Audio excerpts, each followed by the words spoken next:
ang gingharian sa langit sa gamay nga hulagway.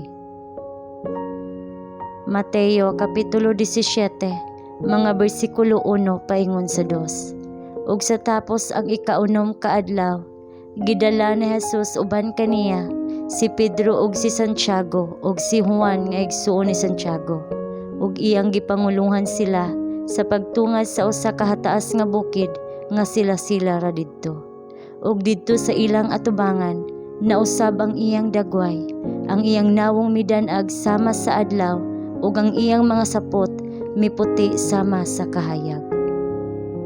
Ang kagabhion nagsingabot na, samtang si Jesus mitawag ngadto sa iyang kiliran sa tulo sa iyang mga disipulo, si Pedro, Santiago ug Juan, ug nagtultol kanila tabok sa kaumahan, ug sa layo sa usa ka gansangon nga dalan ngadto sa usa ka mamingaw nga kiliran sa bukid.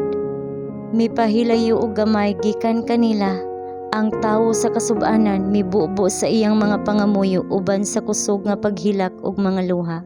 Siya nagampo alang sa kusog sa paglahutay sa pagsulay alang sa katawhan, ug iyang gibubo ang iyang kasing-kasing nga mga pangandoy alang sa iyang mga tinun-an, aron sa takna sa gahom sa kangitngit dili mapakyas ang ilang pagtuo. Karon ang palas-anon sa iyang pag-ampo, mao nga sila mahatagan og usa ka pagpadayag sa himaya nga iyang nabatunan uban sa amahan sa wala pa ang kalibutan, aron ang iyang gingharian mapadayag ngadto sa mga mata sa tawo, ug nga ang iyang mga disipulo mapalig-on sa pagtan-aw niini.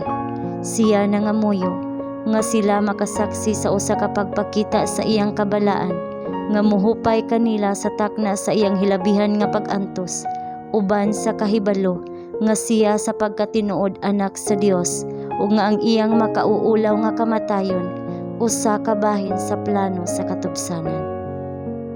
Gidungog ang iyang pag-ampo, samtang siya miduko sa pagpaubos diha sa batuon nga yuta, sa kalit ang mga langit na abli, ang bulawan nga mga ganghaan sa syudad sa Dios gisalibay sa halapad, ug ang balaan nga kahayag mikunsad sa ibabaw sa bukid nga mitabon sa dagway sa manluluwas.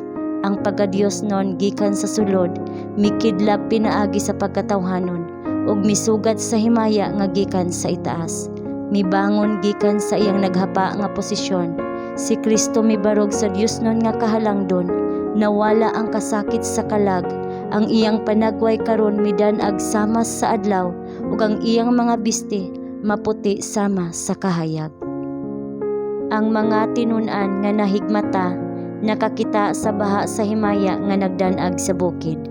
Diha sa kahadlok ug sa katingala sila nagtan-aw sa masanag nga dagway sa ilang agalon. Sa tupad niya mawang duha ka langit nung binuhat nga suod nga nakigsulti kaniya. Sila mao si Moises kinsa didto sa Sinai nakigsulti sa Dios, ug si Elijah kang kinsa gihatag ang taas nga pribilehiyo nga dili nagayud moagi sa gahom sa kamatayon. Sa ibabaw sa bukid, ang umaabot nga gingharian sa himaya girepresentar sa gamay nga hulagway. Si Kristo nga hari, si Moises usa ka representante sa nabanhaw nga mga balaan, ug si Elias sa mga gilalin.